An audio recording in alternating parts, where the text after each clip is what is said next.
Cars Garage. In this video, I'll be working on the Team Associated T6.4 Stadium Truck Bag 1. So let's get started. Alright, so I know that the plastic steering bell cranks are going to be a weak spot on this car. So I went ahead and bought the steering bell cranks for the Beat 6.4 since they're the same part number. Part number 91983. And I'll show you why these are kind of a bad design and the reason that they do fail. So the reason they're a bad design, so the servo link that goes from the servo horn to the bell crank installs in this hole. There's a ball stud that goes in here, but if you look, there's a cutout right here to give space for the steering rack. So this material right here is really thin and it always breaks right here. So I've seen that happen a few times.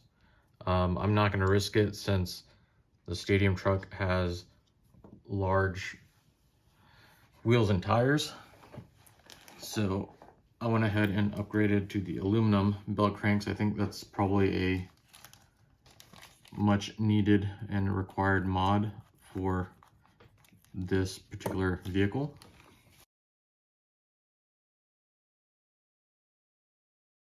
Just making sure there's no sharp edges or anything that carpet can grab onto. So everything's nice and smooth there. And go ahead and open up the bag of bearings. So kit bearings usually aren't the best bearings that are out there. What I would recommend is to pop the seals off the larger bearings. Clean them out with some brake cleaner. Make sure you get all the grease that's in there out. Sometimes they're grease filled. Most of the time they're grease filled. Other times they might be like a little drop of oil in there. But anyway, what I like to do is pop the seals off. I have a video on that, which I'll link below. But the easiest way to pop the seals off is to take an X-Acto knife and just put it in and gently pry that seal up.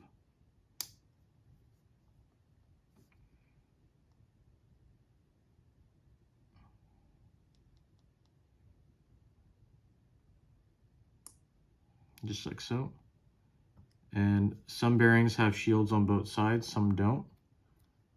But looks like this is oil filled, not grease filled, so it does move nice and free. But what I like to do is once I get that one shield off, I'll clean it real well, and then I'll put 1 drop of this zero friction oil. I'll put a link in the description on where you can get this.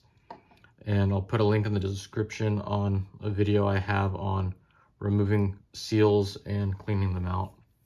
But I'll do that to all the bearings off camera, other than the steering bearings, because they're pretty small and you don't need to do that to those bearings.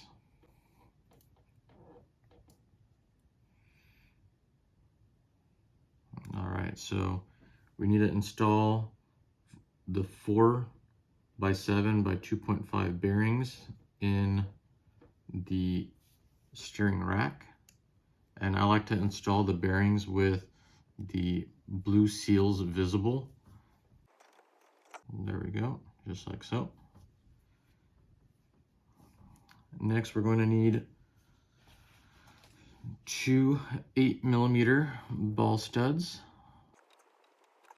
So they're going to be the 2 shorter ball studs that are in the bag, along with 2 1mm washers. So go ahead and place the 1mm washer on the ball stud, and then we can install the ball stud into the steering rack. And notice that it says top on this portion, and this side is the front. So we're going to install the ball studs in this orientation. And remember, you're going into plastic, so you don't need to crank down on it too hard. Once you feel it snug up, it's good. There we go. Now we can prepare our steering bell cranks. So we're going to install the 5mm ball stud with some blue Loctite into the aluminum steering bell crank. If you're using the plastic bell cranks, which I advise you do not use blue Loctite on plastic. Now we're going to use we need 2 steering hat bushings, which are these pieces here. The other bushings that are in the bag are the steering hat bushings. We're not going to use these right now. Only the ones that are thin on this section here.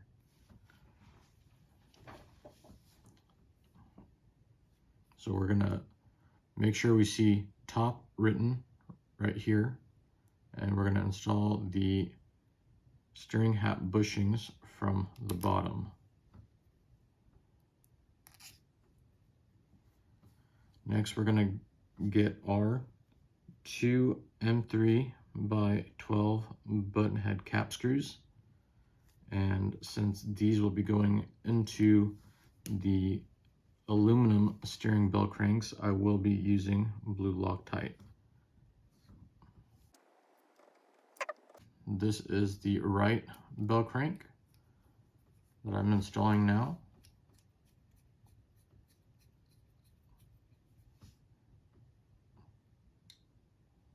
All right.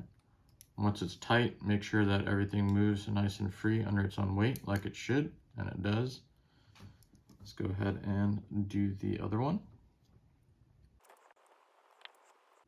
Again, being installed with blue Loctite.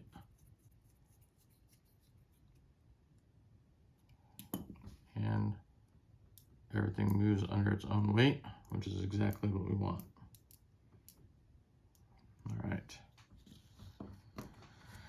All right, moving on to bag 1, step 2.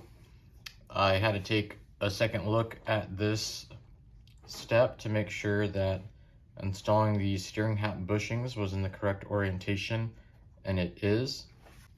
All right, so if you take a look at the manual, so the steering system is going to install in the low position. So we install the steering hat bushings on the top, and this is correct.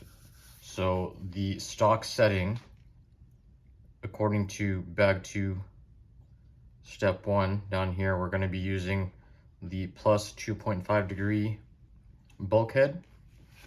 And on page 9, we're going to be using the plus 2.5 caster block insert. So that being said, we're going to be using the 2.5 bulkhead, 2.5 caster block insert. Chassis is 22.5. We're at 27.5, so the steering is going to be in the low position. This is a tuning option as well. If you have, if you want to use the 0 bulkhead, you can.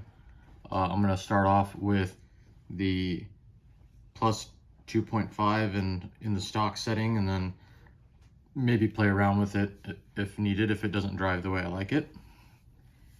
All right, so what we're going to do is we're going to go ahead and install our 4x7 by 2.5 bearings, and I like to install the bearings with the blue shields visible. Now I can install the steering hat bushings from the top. And lastly, we're going to need our M3 by 18 socket head cap screws. So we're just going to go ahead and drop those in like so. And we're going to install these 2 screws in these 2 holes here and here.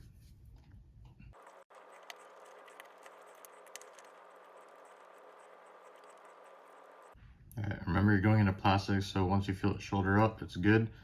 And you can see there, this is almost too tight. It's kind of binding, so I'm gonna back off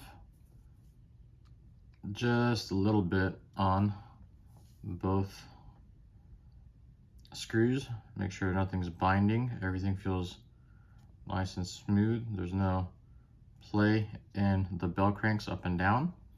And so that's exactly what we want. So if you use the plastic ones, make sure that there's no binding and it can move under its own weight like this. All right, now we need our 10mm ball studs with our 1mm aluminum spacer or washer, and we're going to install these in the outermost holes on the ball stud mount.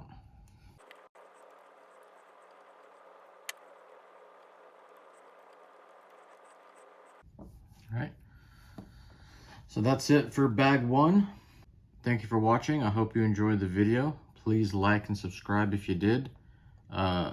Hit the notification bell so you stay informed for the next video, which is going to be the assembly of bag 2.